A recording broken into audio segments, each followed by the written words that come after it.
ఈ దేశ నిర్మాణం చేసినటువంటి క్రైస్తవ సమాజం, ఈ దేశ నిర్మాణం చేసినటువంటి క్రైస్తవ సమాజం కలలుగన్నటువంటి రాజ్యం స్క్రీన్ మీద మీకు కనిపిస్తా ఉంది. 1807లో abolishment of the slavery act నీ రాజు తీసుకొచ్చాడు. జోగిని అనే వ్యవస్థను కూల్చడానికి నీ రాజు తీసుకొచ్చాడు. 1930లో ముత్తులక్ష్మిరెడ్డిని నిలబెట్టి మెడ్రాస్ లెజిస్లేటివ్ కౌన్సిల్లో ఈ దేవదాసి వ్యవస్థను నాశనం చేయటానికి, దాన్ని తీసి పారేయండి అని పిల్లు పెట్టింది. నీ రాజు పంపగా వచ్చిన వ్యక్తులు ఆంధ్ర జోగిని యాక్ట్ మనం తీసుకొచ్చాం. ఇంగ్లీష్ ఎడ్యుకేషన్ ఫర్ ఎవ్రీబడి, ప్రతి ఒక్కరికి 1835 మనం తీసుకొచ్చాం. 1795 రైట్ టు ప్రాపర్టీ, అంతకుముందు ఎవరు భూములు కొనటానికి లేదు. బడుగు బలహీన వర్గాలు భూములను స్వాధీనం చేసుకునేవాళ్ళు. నీకేంద్ర రే మల్లిగా అనేవాళ్ళు, నువ్వెవర రే ఈరిగా అనేవాళ్ళు, నువ్వెవర రే బయటుండు, నువ్వు మా ఇంటికి రావద్దు, నీ నీడ పడద్దు అన్నారు. కానీ నీ రాజు నీకు అధికారం ఇచ్చాడు. భూమి కొనుక్కునే అధికారం, భూమిలో పండించుకునే అధికారం, పండించిన దాన్ని తినే అధికారం నీది. అంతకు ముందేమయ్యేది, భూమి తీసుకుని కష్టపడి మంచిగా పనిచేసి ఇంత పండు పండిన తర్వాత వస్తాడు అయ్యగారు, ఏట్రా ఇది ఏటి బాబండింది, అమ్మగారి కాలంలో ఇచ్చిరాపో అంటే నోరు మూసుకొని ఇవ్వాలి అంతే. అదే చట్టం. కానీ ఈరోజు అది కాదు. నువ్వు పండించింది నువ్వు తింటావు, నువ్వు పండించింది నీ పిల్లలు తింటారు, నువ్వు పండించింది ధైర్యంగా నీకోసం పెట్టుకుంటావు, పొదుపు చేసుకుంటావు. కారణం ఏమిటి? నీ రాజు, రాజులకు రాజు, ప్రభువులకు ప్రభువు, కైసర్ అగస్తస్ మరియు కైసర్ తిబేరియస్ల ప్రతినిధి అయిన పిలాతు ముందు నిలబడుకొని నా రాజ్యము నీ రాజ్యము లాంటిది కాదని చెప్పాడే ఆ రాజు. Right to property, right to education, abolishing killing children, చిన్న పిల్లలను కొనుక్కొని వెళ్ళేవాళ్ళు. రాజమండ్రి ఆయన ఒకసారి రాశారు, ఈ దాన్ని ఏమంటారు, కాటన్ గారు ఆయనకు రాసినటువంటి, కాటన్ గారి గురించి రాసినటువంటి పత్రిక ఒక పుస్తకంలో ఇలా రాసిందట. ఏంటంటే వాళ్ళ ఇంట్లో పనిచేసేటట్టు ఒక ఆయమను వచ్చి ఒక ₹1 ఇవ్వమ్మా అని అడిగింది. ఆ రోజుల్లో ₹1 ఎందుకమ్మా అంటే, నేను వెళ్ళి రాజమండ్రిలో ఒక ఆడపిల్లను కొనుక్కొచ్చుకుంటాను అంటుంది. ఏంటి కొనుక్కొచ్చుకుంటావా? ఎందుకు? అది మన పరిస్థితి ఆ రోజుల్లో. పిల్లలు నమ్ముకునేటటువంటి బతుకులు, తినటానికి లేని బతుకులు, పిల్లలు నమ్ముకునేటటువంటి బతుకుల నుండి నీ రాజు, నువ్వు అమ్మటానికి వీలు లేదు, నువ్వు చంపటానికి వీలు లేదు. నిర్మాణం కట్టాలంటే పిల్లల్ని చంపరారు, ఏదైనా రోడ్డు వేయాలంటే పిల్లల్ని చంపుతారు, రక్తం పడాలంటారు. ఇలా పిల్లలను, మన పిల్లలను చంపుతూ ఉంటే ఆపింది నీ రాజు. రైట్ టు ఎడ్యుకేషన్ 1913, నువ్వు పెళ్లి చేసుకుంటే నీ భార్య 7 రాత్రులు బ్రాహ్మణుడితో పడుకోవాలి. ఇది ఈ దేశ చట్టం. నువ్వు నల్లగా ఉన్నావట, నీకు దాన్ని ఏమంటారు బట్టతలు ఉందంట, రింగులు ఎంటుకలు ఉన్నాయంట, కాబట్టి నువ్వు దాసుడివి, దస్యుడివి, నువ్వు రాక్షసుడివి, నువ్వు మ్లేచ్ఛుడివి. కాబట్టి నీ జీవితాన్ని మార్చాలంటే, కాబట్టి నీ వంశాలు మంచిగా మారాలంటే బ్రాహ్మణుడితో నీ భార్య పడుకోవాలి. కలిగే పిల్లలు ఎలా ఉంటారు? అప్పుడు ఆర్యీకరణ జరుగుతుంది. కృణ్వంతో విశ్వమార్యం అన్నారు. అంటే అర్థం ఏంటి? ఈ ప్రపంచం మొత్తాన్ని కూడా ఆర్యీకరణ చేయాలి అన్నది వారి రాజ్య కళ. The kingdom of Rama, but the kingdom of God, దేవుని రాజ్యం ఏమన్నా తెలుసా? ఎవరితో పడుకోవక్కర్లేదు. My blood is enough, I will cleanse you from all sin. ప్రతి పాపము నుండి యేసు రక్తము నిన్ను కడిగి పరిశుద్ధునిగా చేస్తుంది. ఎవరి దగ్గర పడుకోవక్కర్లేదు. మనం ఈ దేశానికి ఒక చట్టం ఇచ్చాం. ఏం చట్టం ఇచ్చాం? 1819లో. ఇదంతా నేను సుత్తి కొడుతున్నా అనుకున్నారా? చట్టం ఇది. ఒక్కసారి చరిత్ర తిరిగేయండి. ఇదంతా నీ రాజు చేశాడు ఈ దేశానికి. నీ రాజు తీసుకొచ్చాడు. నల్లట్ట పుస్తకం మోసుకొచ్చినోళ్ళు కష్టపడి పిల్లులు వేసి, రిట్ పిటిషన్లు వేసి, నిలబడి కొట్లాడి నీకు ఇచ్చిన హక్కిది. That is the kingdom of God. No discrimination, right to sit, abolishing child marriages. ఇలా చెప్పుకుంటూ పోతే ఎన్ని చట్టాలు చేశాం మనం. రైలు మనది, పోస్ట్ ఆఫీస్ మనది, ఐఏఎస్ తెచ్చింది మనం, ఐపీఎస్ తెచ్చింది మనం.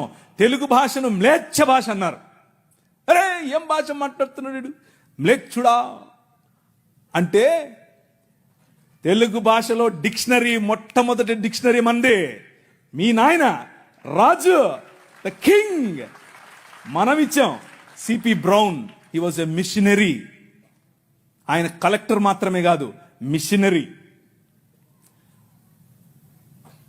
తెలుగు భాష గద్య భాగంలో మొట్టమొదటి పేపర్ మనది. తెలుగు భాష గద్య భాగంలో మొట్టమొదటి పుస్తకం మంది. వీళ్ళకు వాళ్ళ సొంత రామాయణం, మహాభారతాలు కూడా ట్రాన్స్లేట్ చేసుకునే దిక్కు లేదు. అది చేసింది మనమే. నిజం చెప్తున్నాను, నేను అబద్ధం చెప్పట్లేదు. మొట్టమొదటి ట్రాన్స్లేషన్ చేసింది కూడా మనమే. వాళ్ళు అది కూడా చేయరు. ఎందుకంటే విద్య పంచకూడదు. వాళ్ళ రాజ్యంలో విద్య పంచకూడదు.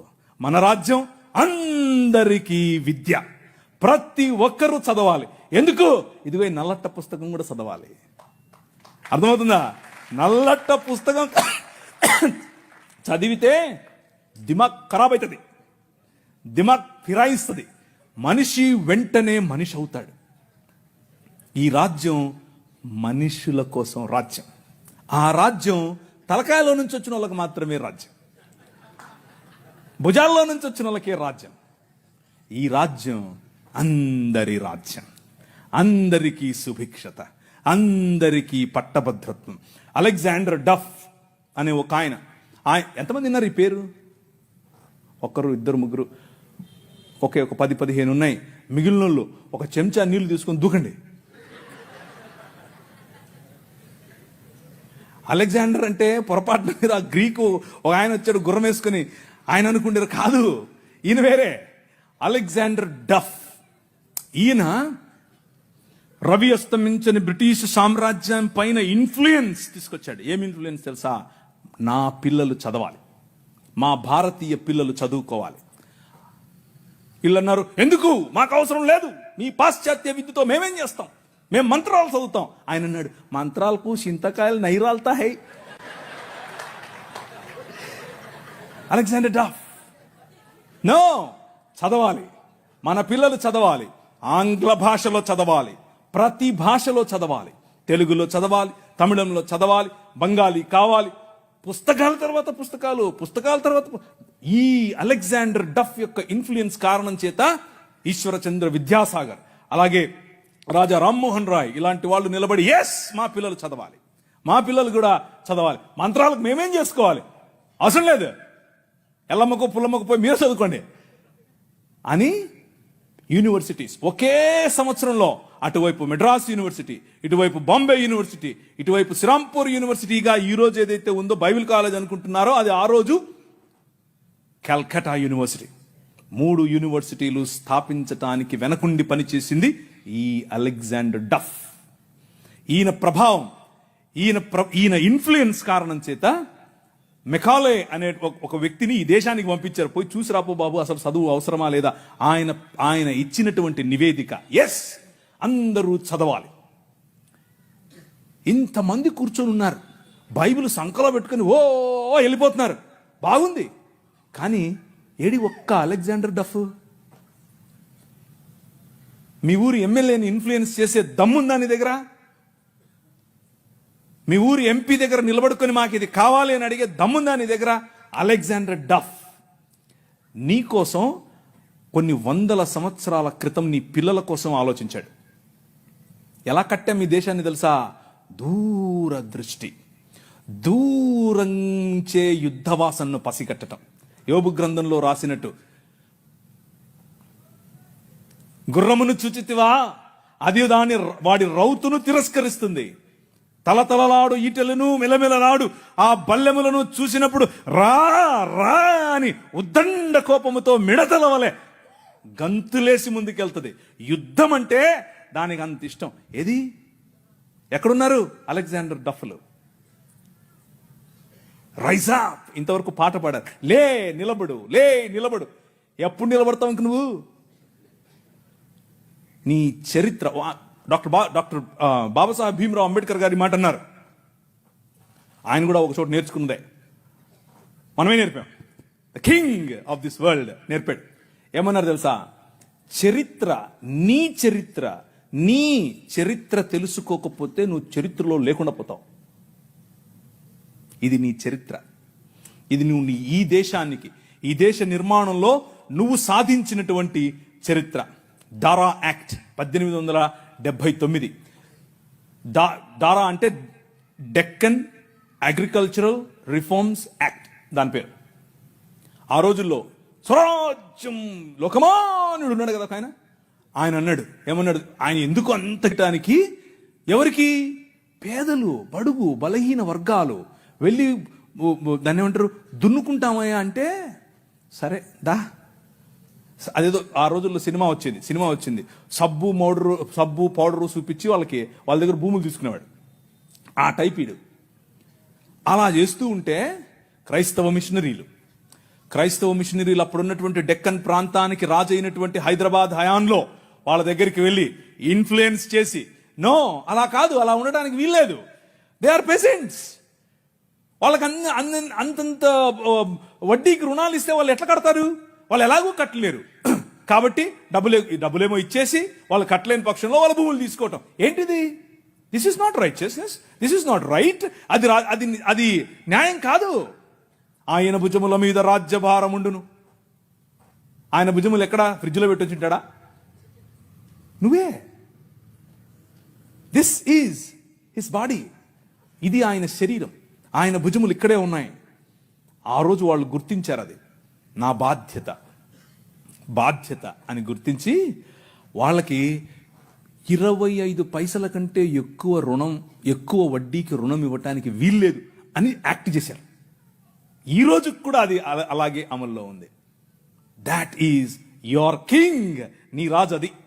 ఈ దేశాన్ని అలా నిర్మించాడు.